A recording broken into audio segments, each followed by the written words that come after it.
Good evening, everybody. Thanks again for listening.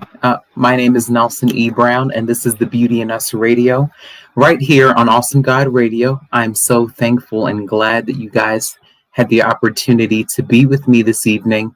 I'm glad that you guys had the opportunity to take time out of your schedule to actually listen to my show. I am coming up on 6 months of doing the Beauty in Us Radio right here on Awesome God Radio. And I just want to thank every single person who listens and tunes in to my show. Um, it's definitely overwhelming just to see how much support I've had throughout this entire process of becoming a radio show personality. And I just want to tell you guys that I don't take any of you guys for granted. I love you and I appreciate you for chiming in every single week. I appreciate you guys for tuning in and sharing your thoughts and your insight in terms of what I choose to discuss on a weekly basis. And I just wanted to share that with you all. And I just wanted to celebrate the spring season. The first day of spring was a couple of days ago. And I don't know about you guys, but, as a spring baby, as a May baby, more specifically, I'm just so glad that I can just have the opportunity to just be free with what I wear. I don't have to worry about putting on heavy coats, extra clothing, or thermals, or anything like that. I enjoy spring weather. I enjoy the new season that we're going through right now. I enjoy the fact that we can celebrate the fact that we're all still here in the midst of a pandemic that started around this time last year. Just think about where we were last year. Just think about, where we've been for the past year. I often think about many of the things that people have struggled with during the course of the pandemic. Many people have lost jobs. Many people have, been behind on all of their bills. People have been stuck with their kids, parents more specifically, in a virtual learning environment. Many of us have really, really, really been through a lot. Not being able to kiss or hug our loved ones, our friends, just being stuck in a virtual world where we can only see them through a Zoom call or through Skype and not having the opportunity to see them face to face like we want to. I mean, it's just been a lot throughout the past year. And I know that this is not good for everyone. I know that everybody's not excited or thrilled about the thought of just being alone and isolated from everyone, or just home alone in a way. I know that everybody is not happy about being by themselves. I just think about the suicide rates that have gone up and that have increased immensely during the past year. I think about the divorce rates for marriages that have probably skyrocketed throughout the course of the year. I often think about the child abuse or the domestic abuse or even the self-abuse in a way that has transpired throughout the course of this year within each household, not just locally, but throughout our nation, as we all continue to navigate our way through these difficult times and throughout this pandemic. And we still have ways to go with that. But I wanted to let you guys know that tonight we have a very special guest. We are going to have Miss Mari Mitchell here with us. She comes from Southern California. She is a life coach, a relationship coach, a radio personality, and author herself. And she's going to be giving us a lot of great insight into how we can invest our time, our money, and our energy into the recovery coaching field in that industry, as well as the life coaching and relationship coaching industry. And she's going to appear on the second half of the show. But for the first half of the show, I want to talk about that field a little bit. I want to dive into what recovery coaching is and what the life coaching industry has to offer, because it puts all of us in a position, those types of industries put all of us in a position to want to help others and want to make an impact. It puts us in the position where we can make a difference in someone else's life. So I just wanted to talk about that a little bit in the first hour. But before I do that, I wanted to share a little bit about what I've been reading about in this book that's called Jesus Calling, Enjoying Peace in His Presence by Sarah Young. And I wanted to share a little bit about what I've read this past weekend with you guys, just to give us an idea and to steer the conversation a little more. So on March 20th, it says, "Thank me for the glorious gift of my spirit. This is like priming the pump of a well. As you bring me the sacrifice of thanksgiving, regardless of your feelings, my spirit is able to work more freely within you. This produces more thankfulness and more freedom until you are overflowing with gratitude. I shower blessings on you daily, but sometimes you don't perceive them. When your mind is stuck on a negative focus, you see neither me nor my gifts. In faith, thank me for whatever is preoccupying your mind. This will clear the blockage so that you can find me. That was March 20th. I've been reading this book for several months now, and it's been really, really informative. I've felt really, really inspired and uplifted, even in my darkest days. But on the 21st, it says, trust me and don't be afraid, for I am your strength and song. Think what it means to have me as your strength. I spoke the universe into existence. My power is absolutely unlimited. Human weakness, consecrated to me, is like a magnet drawing my power into your neediness. However, fear can block the flow of my strength into you. Instead of trying to fight your fears, concentrate on trusting me. When you relate to me in confident trust, there is no limit to how much I can strengthen you. Remember that I am also your song. I want you to share my joy, living in conscious awareness of my presence. Rejoice as we journey together through life and towards heaven. Join me in singing my song. Now, March 22nd says, which was yesterday, it says, rejoice and be thankful. As you walk with me through this day, practice trusting and thanking me all along the way. Trust is the channel through which my peace flows into you. Thankfulness lifts you up above your circumstances. I do my greatest works through people with gratefulness, trusting hearts. Rather than planning and evaluating, practice trusting and thanking me continually.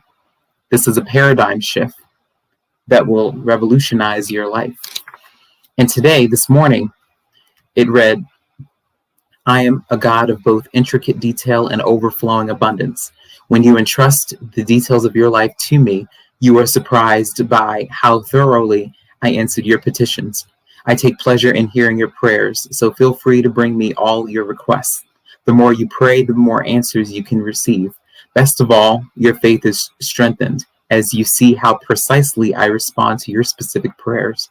Because I am infinite in all my ways, you need not fear that I will run out of resources.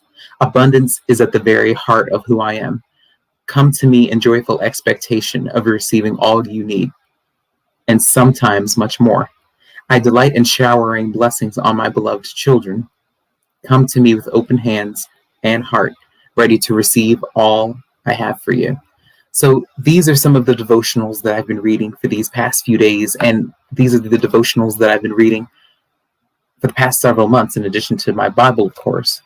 But I just wanted to talk about tonight's subject from a different point of view, not just from one standpoint over another, but from a spiritual standpoint. I did want to talk a little bit about the recovery coaching industry and the life coaching industry.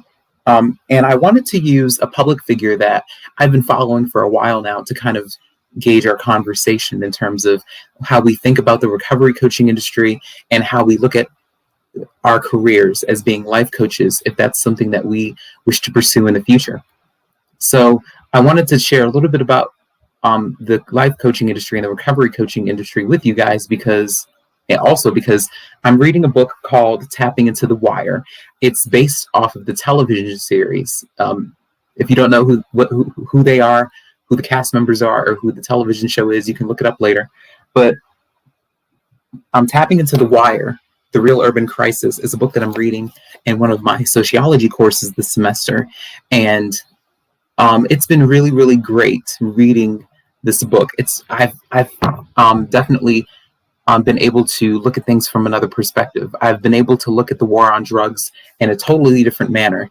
And the opioid crisis and the opioid epidemic is what we've been studying. And we've also been talking about the health-related disparities between people who are not of color and people of color. we've learned about the socioeconomic challenges that exist between people of color and people who are not of color. And we've just learned about so many things. Tapping Into the Wire, The Real Urban Crisis. It's a book that was inspired by the television series. So I enjoy I enjoy it, and I encourage you guys to, just watch Tapping Into the Wire, and to just read a little bit about public policy and the war on drugs and the disparities between people of color and people who are not of color in your communities. So just so that you can feel informed, and just so that you can educate yourself on the things that are still prevalent in today's world. But I just wanted to talk a little bit about the life coaching industry, and a little bit about a public figure that I've followed for a long time. I've read her books, I've watched her television show, and I've been following her work for years now. And she's been a very influential figure, especially in our community, the Black community. Her name is Iyanla Vanzant. And if you guys don't know who she is, you guys need to watch her show, Iyanla Fix My Life. You need to read her books, and you need to follow her work, because she does great work, and she's always striving to help other people in various circumstances and from various backgrounds. So she's an inspirational speaker, but she's also a New Thought spiritual teacher, an author, a life coach, and a television personality. She's written several books, award-winning books, and she's had appearances on the Oprah Winfrey Show when the Oprah Winfrey Show was still on the air, but she's also had her own show, like I talked about, Iyanla Fix My Life.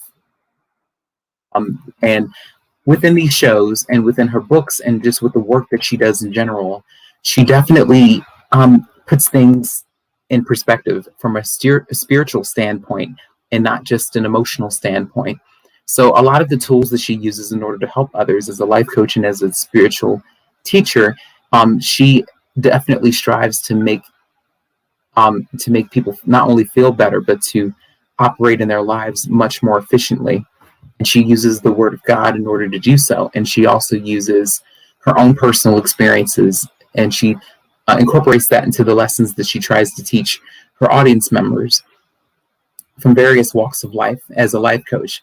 But on the other end of the spectrum, I've been doing a lot of research about the recovery coaching industry, and just the disparities between people in that arena. And I wanted to share a little bit about what life coaches do and what recovery coaches do. And Mari Mitchell is going to join us for the second half of the show to talk about the distinction between what she does and what a recovery coach does.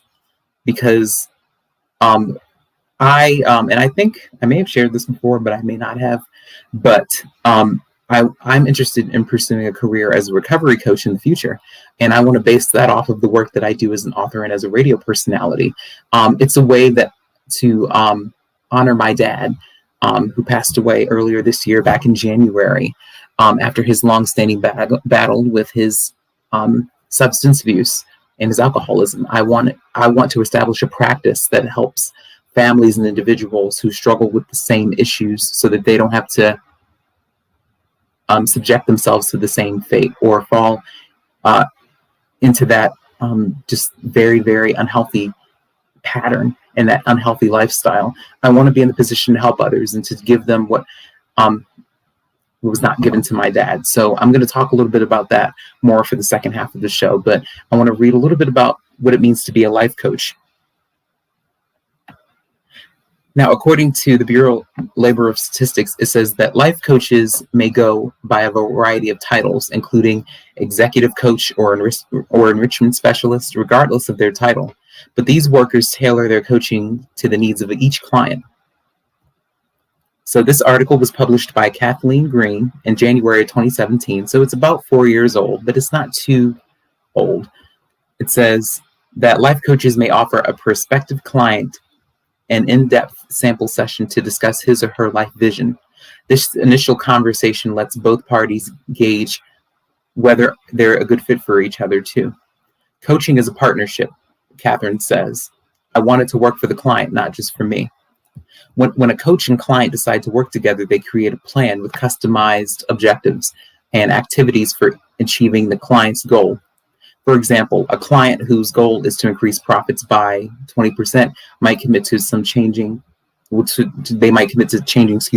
some business practices, such as giving up the need for control and empowering his team. The coach may encourage accountability by having the client document efforts towards meeting his commitment. And again, these are just describing different types of coaches, and life coaches in particular, that people can become and get credentials in. She also says that you also have to think about the logistics. And it says that life coaches may have an active slate of about a dozen clients with whom they work for months or even years, depending on what each client needs. Coaching sessions typically last from 30 minutes to 90 minutes, with occasional brief check-ins between sessions. Catherine usually talks with clients by phone, and by Catherine, this is the creator of this article, the editor of this piece. She says that she usually talks with clients by phone, but some prefer to meet in person or over video chats. Thanks to technology, I've worked with clients all over the world, she says. But how to become one can be a little challenging depending on who you are. And it also talks about what to expect as a life coach. It says that it's professionally fulfilling to coach clients who achieve their goals, but it can also be isolating, especially for self-employed coaches. Now, it says that according to an International Coach Federation report, the 2016 ICF Global Coaching Study, there were about 17,500 coach practitioners in North America in 2015. Coaching practitioners, a designation that excludes athletic or sports coaches, reported an average annual income from coaching of about $61,900. The median annual wage for all workers was $36,200 in May of 2015, according to the Bureau of Labor Statistics. But the Federation also reports that few coach practitioners work exclusively as coaches. Life coaches may prefer the flexibility of working part-time, or they may work full-time in another occupation and pursue life coaching as a sideline, which is something that I would love to invest in my time and energy into as a side business. Some of these dual job holders eventually decide to make life coaching their primary job. Now, for Catherine, who previously was a full-time economist, job satisfaction has confirmed her decision to change careers. And she says that I get to see the impact of my work on people's lives, on their dreams, she says. It's profoundly gratifying and rewarding on so many levels. So this is a little bit about what it means to be a life coach.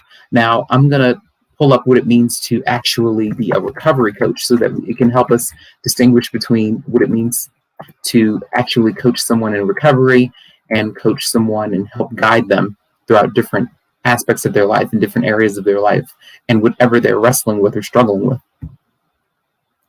It says that recovery coaching, some of these sources that I've gathered says that recovery coaching is a form of strengths-based support for people with addictions or people who are in recovery from alcohol, other drugs, codependency, or other addictive behaviors.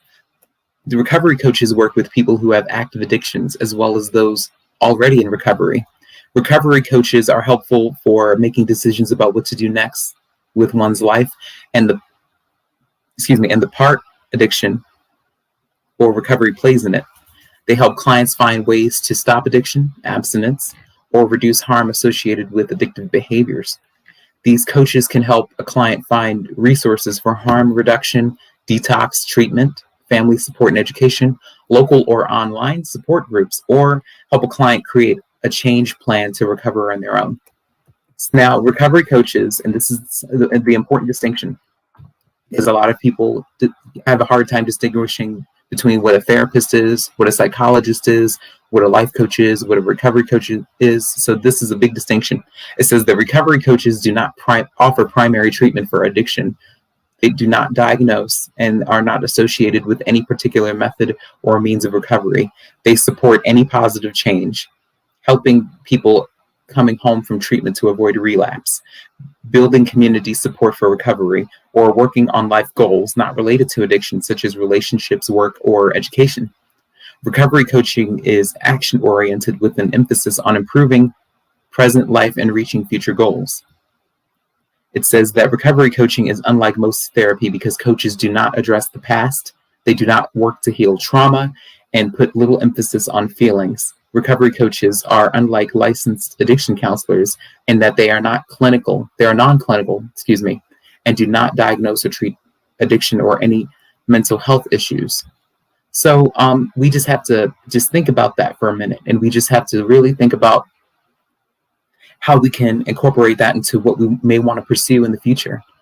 How many of you guys have actually thought about pursuing careers as life coaches, as relationship coaches, as business coaches, as recovery coaches? I mean, does anybody have any idea of what they want to do for their future in this field? Because I think that it's important for us to keep that in mind when we actually want to take charge, and when we actually want to invest our time, our money, and our energy into helping someone else improve certain areas of our lives.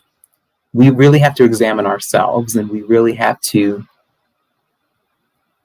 think about our approach to the situation. And we just have to be open about the various situations we might find ourselves in if we decide to pursue a career as a recovery coach, as a life coach, as a relationship coach, counselor, therapist, or in whatever capacity in that regard.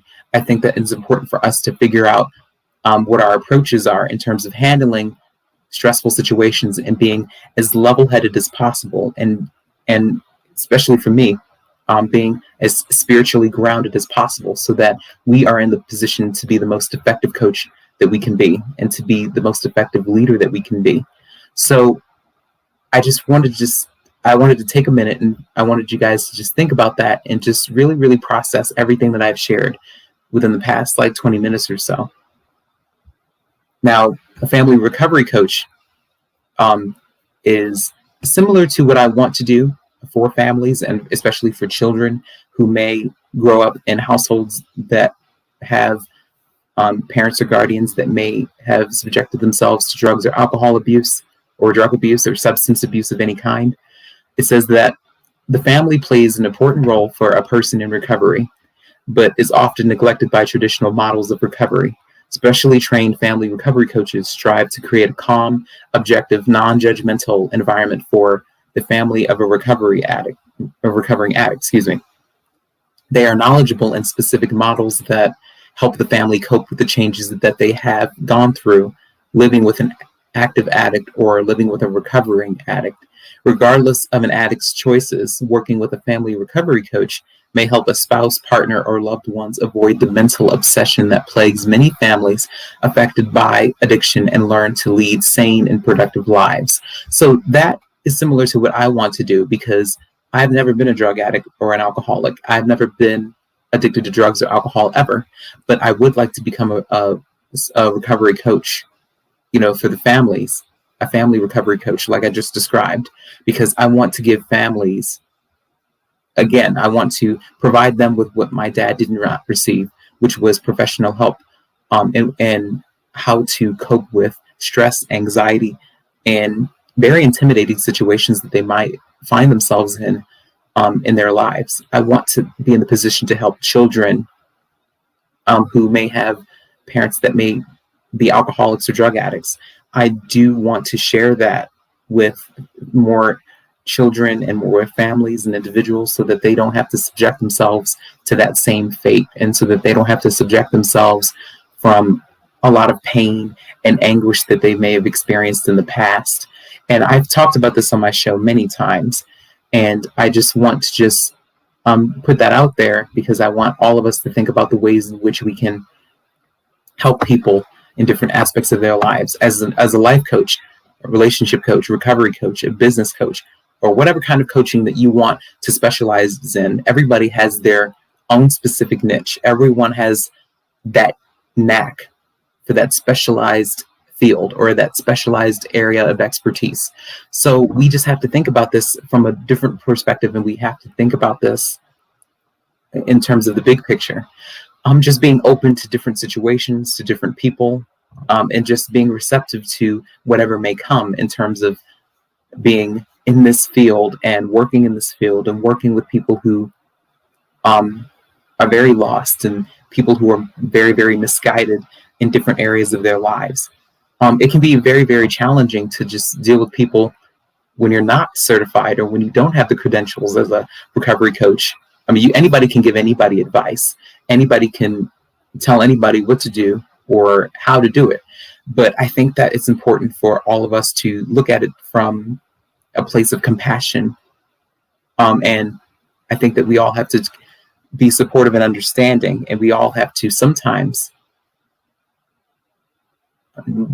be active listeners when we are faced with people who may struggle in different areas of their lives, whether it's in their professional life, trying to find a career, trying to gain stability, whether it's in their relationships, having a marriage that may be on the verge of divorce, or even personally, someone who may have been subjected to some type of abuse growing up in their household of some sort. So we just have to keep an open mind when we address these issues, and when we have clients, and when we want to pursue this field. We have to remember our overall purpose. We have to remember what the main objective is, and what your mission statement is, what your goal is, for actually having a career as a life coach, recovery coach, a business coach, or whatever kind of coaching that you want to specialize in. You have to remember what your overall purpose is. It's not about having titles. It's not about, it's not about having titles or having status. It's about doing the work. And in my case, doing God's work, because I think that our God really puts people as resources for us, but he also places us in situations to help others, and so that others can help us in the process, because we all can't navigate through this journey called life, alone. So we all need someone to lean on. We all need a coach. We all need that mentor. We all need that person who is going to hold us accountable when we need to. And we don't know everything. So we have to be open to listening and to learning and to growing, because we can't think that we know everything and expect to succeed in different areas of our lives with no help or no input from anyone else. It's important to remember that. And it's also important to stay humble and to demonstrate humility when we approach sensitive situations that people are going through, especially during times like these, where suicide is at an all-time high, divorce rates are at an all-time high, domestic violence is at an all-time high, child abuse or domestic abuse of any kind is at its all-time high. So we really have to think about this. And we really have to think about what's in the best interests of the people that we are serving, and just using our stories and using our platforms in order to aid them and in order to help them heal and grow. Because I already told you guys that, I want to become a family recovery coach, and I want to invest in a recovery coaching practice in the future, not only to expand my brand. That's not what it's about. It's about helping individuals and families who may have been subjected to drug or alcohol abuse, and also to the children of parents who may have been addicted to drugs and alcohol. I want to be in the position to help children and families and even individuals, heal from that and recover from that, so that they don't have to subject themselves from the same fate. I shared with you guys that my father, who passed away back in January, he suffered from a lot of alcohol abuse and drug abuse, and he never really received any professional help for it. And he walked around with that brick for like nearly 40 years.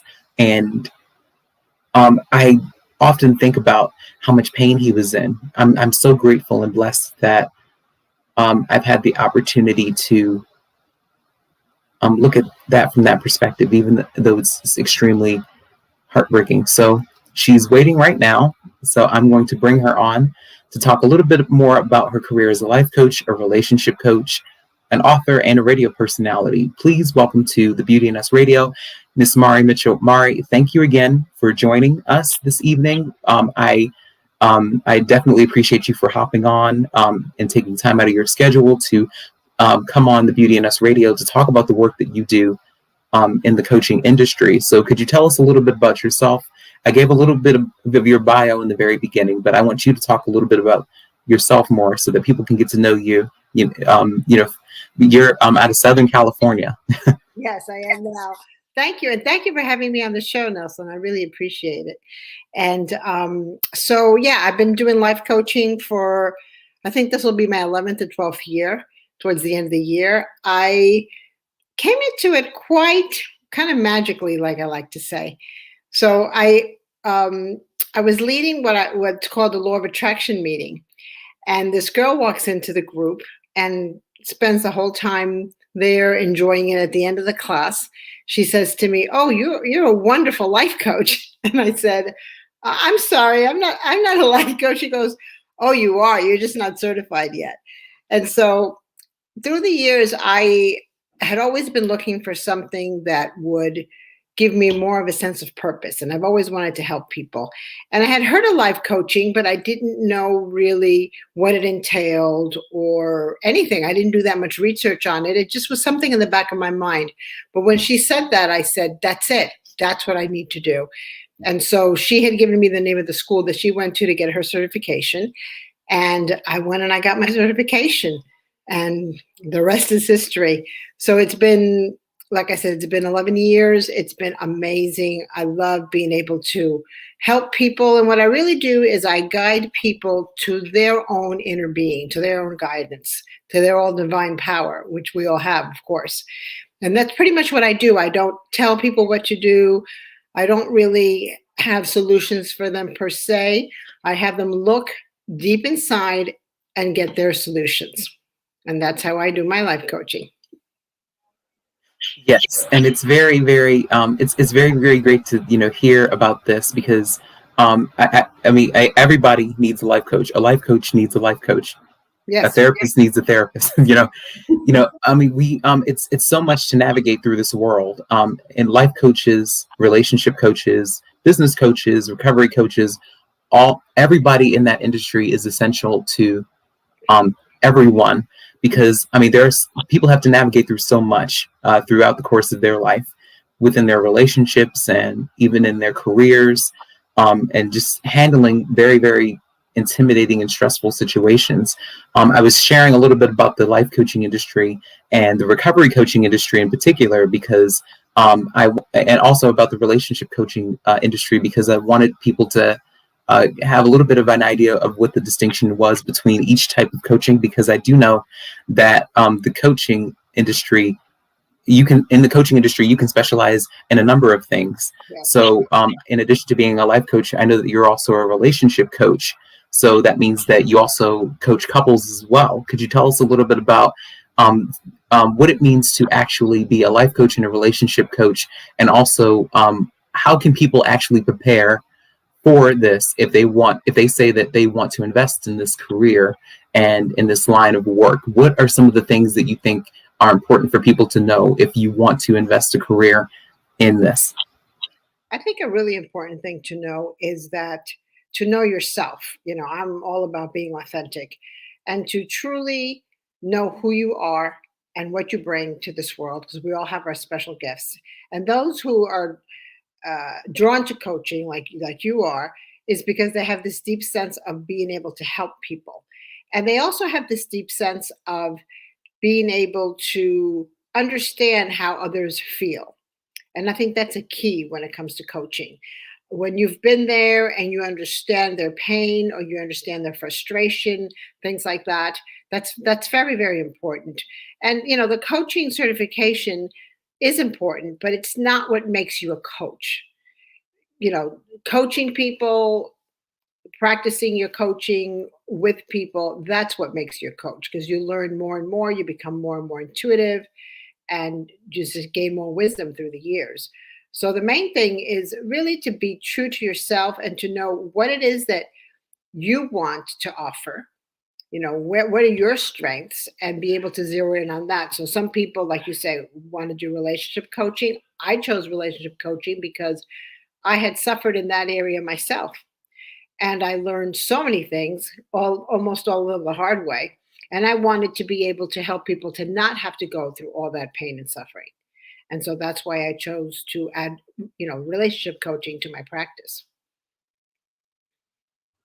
Yes, I mean, it is amazing to specialize in several different types of coaching, because I know that everybody has their own niche, and everybody has their own field that they specialize in. Now, I'm wearing, your brand, Dare to Be Authentic, after being on your show a couple of times. So could you tell us a little bit about how you created your brand and how you've kind of expanded upon that, because you do have your own radio show every week, and you do have, you've ventured into other things outside of your career as a life coach and a relationship coach, between books and between your radio show. Could you tell us a little bit about your Dare to Be Authentic brand?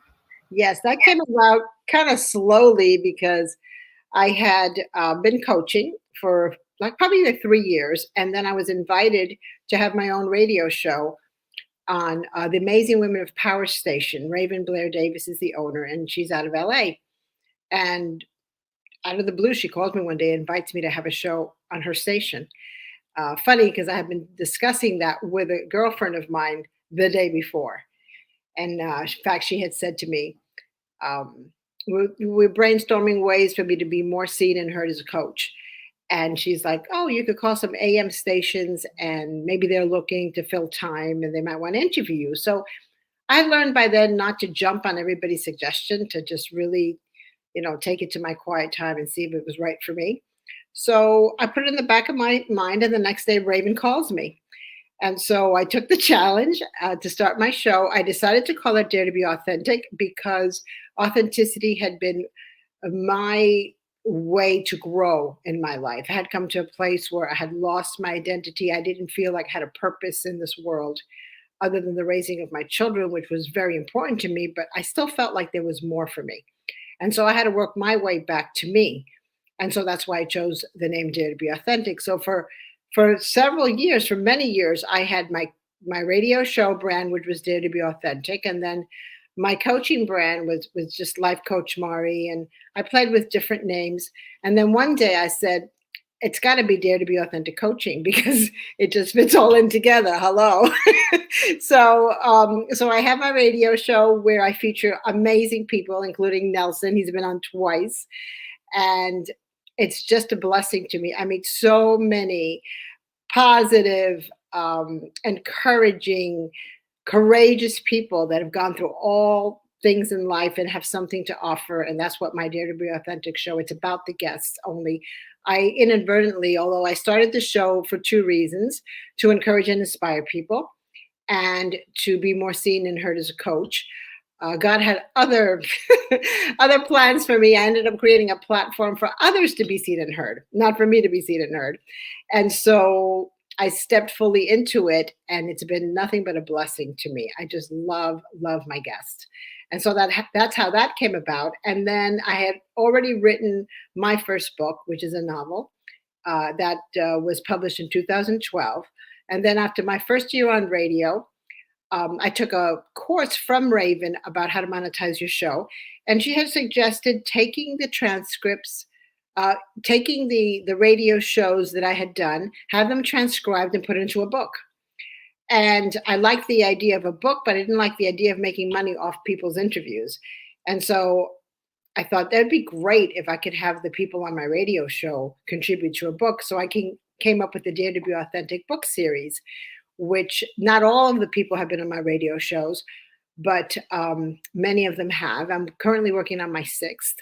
And what I do is I gather contributing authors to each write a chapter in my book, and then I publish it, and we all sell the book and make money together. So that's been another project. And so that's how it expanded. So now I have my coaching, which I still do, just regular life coaching and relationship coaching. And I have my radio show, Dare to Be Authentic. And I have my Dare to Be Authentic publishing, where I publish my own books and do Dare to Be Authentic books.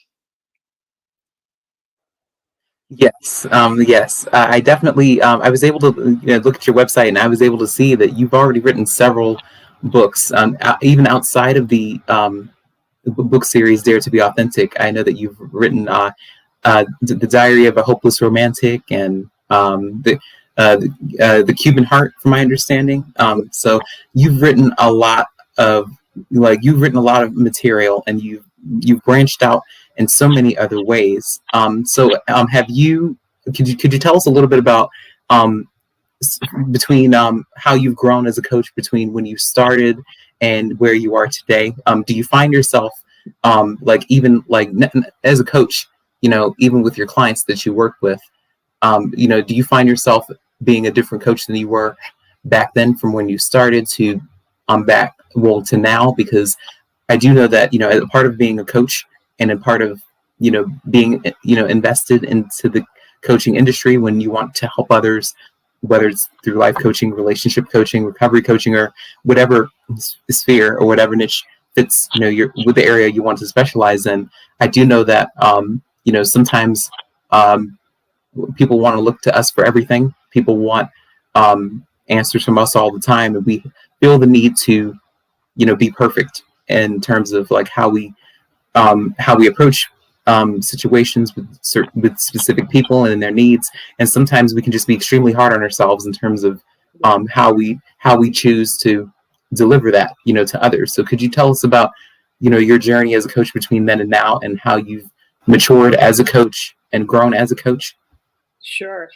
Initially, of course, when you first start out with your very first client and you just got your certification and you got all the tools they gave you, you ask a lot of questions. I had a whole form set up. I asked a lot of questions and was very strict about it in a sense, because you're just kind of following the rules or whatever's been set up, and an outline, a guideline, because you just really don't know what you do when you first start out, other than you want to help people and you're there with your heart helping them, right? Which is awesome. But through the years, I realized that I do very little talking. My client does almost all the talking. I do ask questions when I know there's a key question that they need to answer for themselves. So I let them talk, and whatever it is, talk it out. Sometimes they figure it out before I even ask a question. So one of the things I've learned through the years is that, and I said this before, the guidance is inside of each of us. We have our own guidance and intuition. We have our divine guidance. It's in all of us. Some of us are connected to it, some are not. Some are connected to it and then lose a connection because of whatever grief. It could be anything that could come into your life, that pandemic, right? And you kind of lose that strong connection.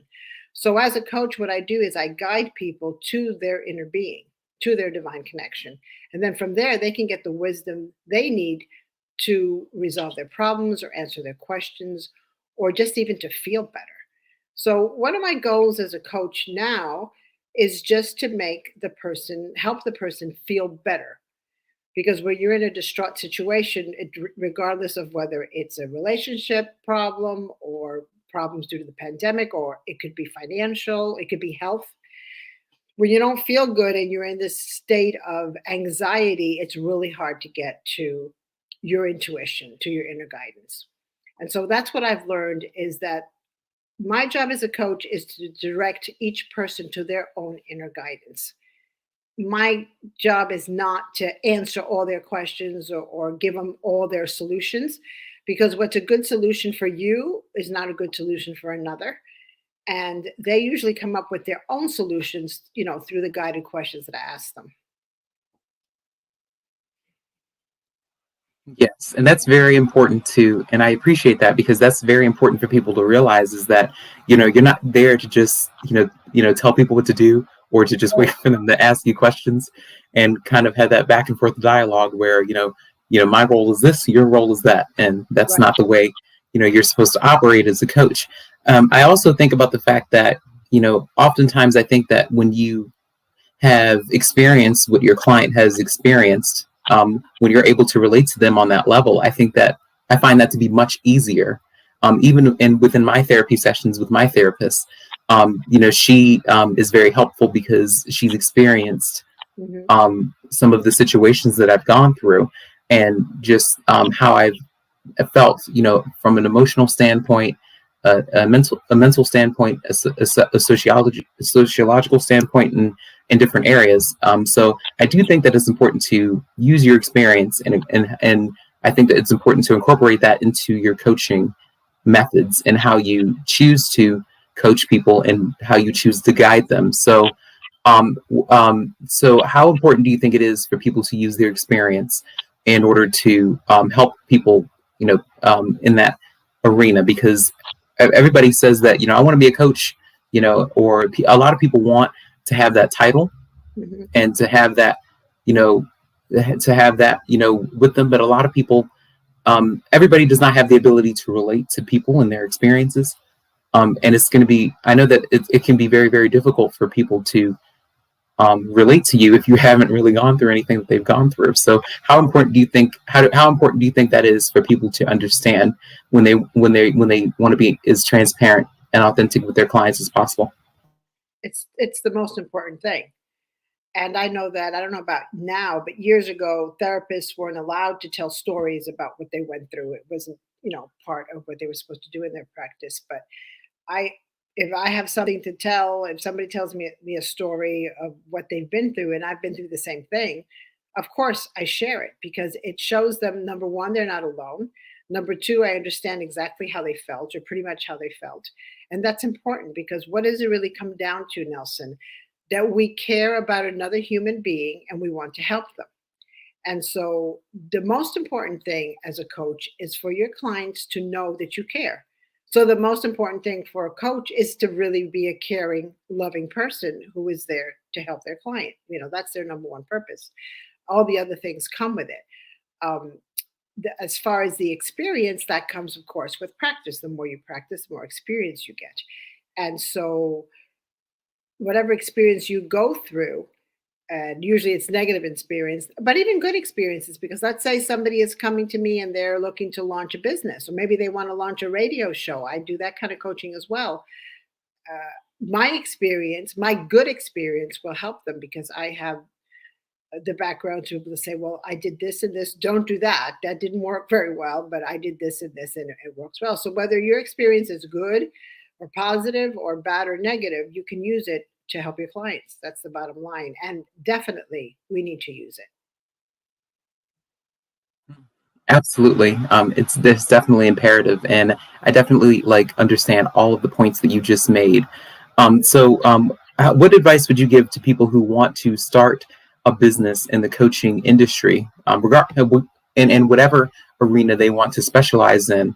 What advice, in terms of the business structure and the business standpoint, what advice would you give to people who want to invest in the coaching business or in the coaching industry, because a lot of people, they have a very difficult time with figuring out how to begin, because a lot of people just see the journey from A to Z, and they don't really see a lot of hurdles that you have to sometimes go through in order to get to the point where you identify yourself as being successful in that area. So what is some of the advice that you would give to people who want to start up that business for coaching or in that industry? Number one, get a coaching certification. I think that's very important. You could just get a general life coaching certification and then you can branch out because you don't always know what specialty you want to go into, and some don't. Some people just stay as general life coaches. So, number one, it's important to have a certification. You don't have to spend 40 grand on it. Get a certification from a valid school because that's going to give you the basics of emotional intelligence, of all the things we need to know, of how to get cues from your clients, how to understand where they're coming from, the conversation, how important the conversation should be. So definitely get yourself a certification.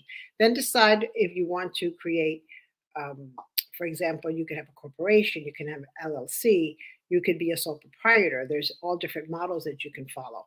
So get yourself a good accountant or someone in the financial field who will help you get what works for you, because it's not the same. It's not cookie cutter. The same thing doesn't work for everyone. And then, you know, stay up on the newest things coming out in the industry and in all the other industries. Do a lot of research, do a lot of reading, read new things, learn from other coaches, watch other coaches, whatever they have, network with them, network with other coaches. Uh, don't see it as a competition. That was one of the main things. Don't There is no competition. There's 100 million coaches in this world, but there's no competition because who's supposed to go to you will go to you. Who's supposed to come to me will come to me. We have to truly believe that. And I think that we can work together as well, so that if somebody doesn't fit our coaching and we know when they fit or they don't fit, I could refer them. I could say Nelson would be a much better fit than I would, so I could refer them. So the main thing is to be clear on what it is that you're bringing to the table. And one thing that business coaches talk a lot about is having your niche. They're forever talking about my niche. I almost lost my mind trying to figure out what my niche was. It took me like 5 years of what is my niche. I don't have a niche. This is terrible. I don't know how to brand myself because I don't have a niche. And so I there was nothing to rack my mind about. My radio show brought forth my niche because authenticity is what's important to me. So my niche, I don't really have one, but it is people who want to be authentic, who want to know who they really are and bring that authenticity to the world. That's really what I offered to my clients. But each person has a different gift that they've been giving. So whatever is on your heart, whatever it is that you've created in your life, that's what you're going to be able to offer to others. So don't be so upset, because I just had a lady I was talking to the other day. She goes, I don't even know what my niche is. I'm so confused. I don't know what to call my coaching practice. And I'm like, just don't worry so much about the niche and just do your coaching, and it'll all evolve for you. Yes, that's very important. Because we all have different knacks for different things. So what you specialize in may not be what I specialize in, but it doesn't change the fact that we are both very effective coaches, and it doesn't change the fact that we can still make that difference in that client's life, or in your client's life in general. Just because we don't specialize in the same thing doesn't mean that we can't be effective. We can still be effective, just in our different areas. And that's definitely important to distinguish and to just point out. So where do you see yourself in the future with the work that you're doing as an author, as a radio show host, and as a life coach and relationship coach? Within the next 5 years or so, I should say, where do you see yourself? Because you've already received accolades for the work that you do, and you've already received mainstream recognition for the work that you've done in your field. So where do you see yourself, and where exactly do you want to be, I should say, years from now with the work that you do? I see myself continuing the radio show, meeting by then thousands of amazing people and having them come on my show and share what they have. I see me working and collaborating with either those on my radio show or other people, just to bring, like today, just to bring good news and to bring positive message to the world. I think our world needs a lot more positive messages. We don't have enough of them. And I want to see the airwaves blasted with good stuff, with positive, with what all the blessings that we have, what we have to look forward to, not how much we're suffering. And I'd like to be a part of that. And I just see myself, I don't know, because, I wasn't expecting to do a radio show, and I wasn't expecting to have a little publishing company, and I wasn't expecting any of these things. So who knows what God has for me. But I see myself continuing in what I do because I love what I do. I'm very content with what I do. At one time, I wanted to, be a speaker like Tony Robbins and have thousands and thousands of people listen to me. I don't have that dream anymore. I'm very happy doing what I do and helping people. It doesn't matter if it seems small. If you can help change one person's life, that's all that matters. I have more than one client who has said, I used to sit on the couch and I was so depressed and I couldn't even get myself off the couch. And now they have a full life. I have 3 or 4 former clients like that. I mean, that's if one person, if I can help one person do that, that's enough for me. And so if you can help one person as they're suffering, the way you have had to suffer, it's worth it. Yes, absolutely. We have 5 minutes before the show's over, but since this is a question I just thought about and I want to squeeze in for the last few minutes, this is Women's History Month. So for the entire month of March, I've had female guests on my show talking about their careers and their lives, and just and from different, different aspects of their lives and the work that they do in their fields. So how has your experience as a woman, and probably even as a little girl, how has that molded you and shaped you into the person that you are today, doing what you're doing? Who are your influencers, and where do you get your inspiration from? One of the main influences was my mother, because she always loved to help people. And she was a stay-at-home mom. At that time, a lot of women didn't work. She was a stay-at-home mom, but she helped everybody, every neighbor who needed help. There she was. And she always inspired me to be helpful to others. And as I was growing up, when I went to school, I went to an all-girl Catholic school. And even the teachers there were very inspiring, because it was a very progressive school, and they gave us the message that we could be and do whatever we wanted. Even way back then, that was in the 70s, but it was just coming out because, women, even today, even though we have a vice president who's a woman, there's a lot of limits on us. But just having the idea that I could do whatever I wanted since I was really young, that's been able to help me to do things and given me the courage to start the radio show, to write books. All that takes courage, writing a book, getting it published, putting yourself out there. People see your pain, people see everything you've gone through. So, my mom, definitely, my sister, even though I'm the oldest, has been a role model as a business owner and everything she's done. And even my daughters, who are younger than me, uh, it's amazing that you can learn from the younger ones as well. Yes, I mean it's definitely amazing, and it's definitely nice to have people who can be influencers and mentors for you along the way.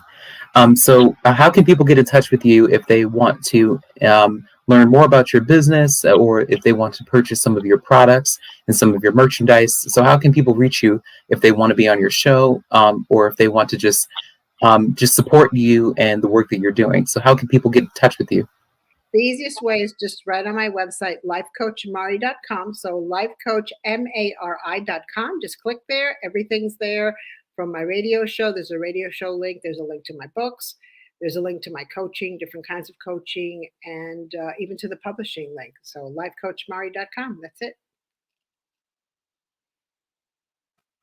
Well, I want to thank you again for being a part of my broadcast this evening. I want to thank you again for just taking time out of your schedule to talk about the work that you do, which is definitely imperative now because of the climate that we're in, and because we've been in this pandemic for a year now, and there are so many people that need so much support and guidance and encouragement. There are so many people that feel lost right now because of how much they've lost since last year when this pandemic started. So it's great to have people like you, and the work that you do in order to help people and in order to guide them in different areas of their lives. So I'm going to let you go, but I just want to thank you again for being a part of my broadcast, and I'll definitely keep in touch. Thank you so much, Nelson. It's been wonderful. Have a great rest of your day. You too. And thanks. Bye-bye.